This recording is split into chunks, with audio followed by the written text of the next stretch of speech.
Hello, hello les mamans, comment allez-vous? Attention, c'est une vraie question. Comment allez-vous?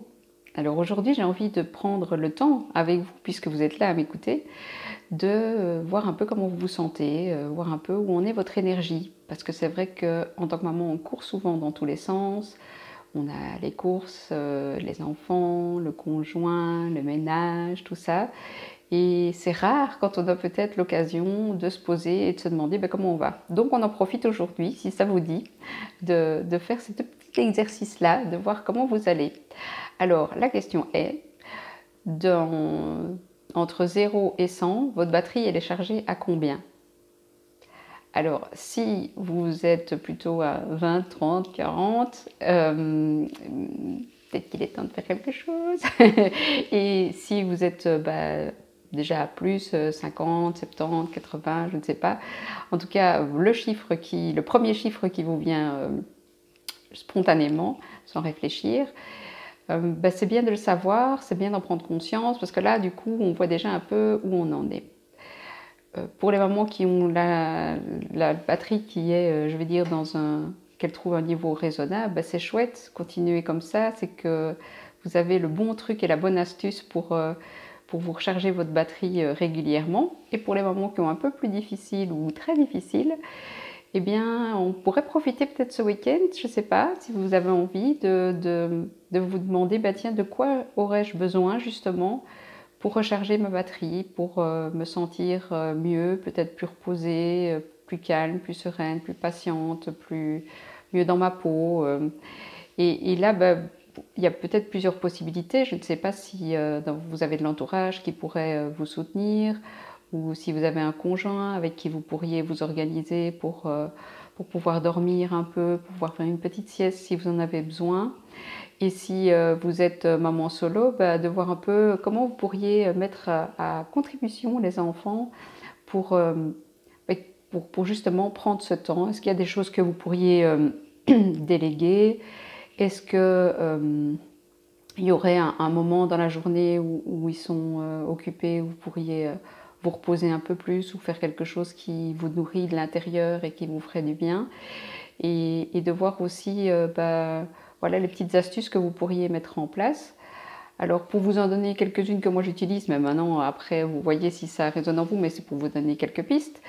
Quand je suis fatiguée de ma semaine et que j'ai besoin de me reposer et que les enfants sont à la maison avec moi, ce que je fais encore bien, c'est de proposer un jeu où je joue à la malade et donc je suis obligée de m'allonger dans le canapé et me faire soigner. Donc ça me permet de me poser un peu. Il y a aussi le fait que je leur demande des choses comme débarrasser la table, mettre la table, voilà, je le mets un peu plus à contribution, je leur demande plus des petits services. Puis je leur dis aussi que je suis fatiguée et que voilà, s'ils ont envie de me chouchouter ce week-end, c'est chouette. Bon, c'est vrai que évidemment, moi, ils ont déjà 7 et 8 ans, mais voilà, en fonction de l'âge, il faut voir ce qui est possible. Ce que je fais aussi, c'est que si vraiment j'ai besoin de récupérer dans l'après-midi, eh bien, je vais leur dire, voilà, je vais faire une petite sieste de 20 minutes. Et donc, je mets mon petit réveil et je prends 20 minutes, où en général, bon, ils viennent quand même, et voilà, il y a quand même du mouvement.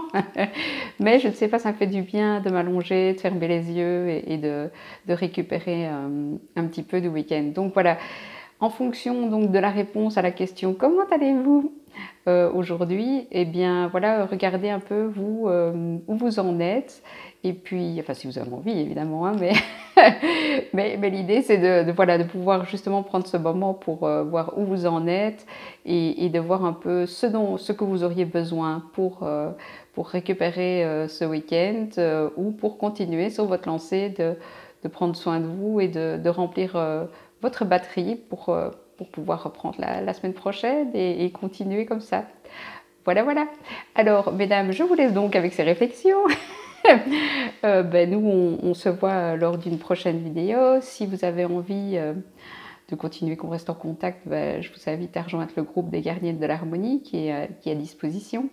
Et puis si vous avez envie, vous pouvez m'envoyer un petit mail aussi, parce que c'est vrai que avec les réseaux sociaux, on n'a pas toujours l'occasion de voir les publications. Et d'ailleurs, ça me fait penser. Si jamais vous vous inscrivez au groupe des gardiennes de l'harmonie et que vous avez vraiment envie de savoir ce qui s'y passe et de voir passer les publications, il faut faire plus que s'abonner en fait, que de rentrer dans le groupe. Il y a une petite astuce qui est les notifications. Il y a les notifications pour recevoir du groupe. Donc si vous avez envie de recevoir toutes les notifications, il y a moyen de le paramétrer sur Facebook et à ce moment-là, vous recevrez toutes les notifications et vous aurez l'occasion de recevoir les petites vidéos que je fais, de voir un peu ce que certaines gardiennes de l'harmonie postent dans le groupe aussi, des petites valeurs, enfin voilà, des choses de valeur qu'elle pêche par-ci par-là et qu'elle publie dans le groupe. Donc ça me fera plaisir déjà de vous avoir dans le groupe et puis de pouvoir peut-être faire une petite causette par chat interposé. Et puis si vous avez des questions aussi, vous pouvez les poser dans le groupe. Donc voilà, vous êtes le bienvenu. J'étais un peu longue là, non? Avec toutes mes explications de groupe Facebook. C'est parce que j'ai tellement envie que vous veniez nous rejoindre, c'est pour ça. Eh bien, au plaisir de vous voir. Prenez bien soin de vous, en tout cas, de votre énergie. Trouvez des astuces. Je suis sûre que vous en avez. Et puis, on se retrouve bien vite pour une prochaine vidéo. Bonne heure à vous.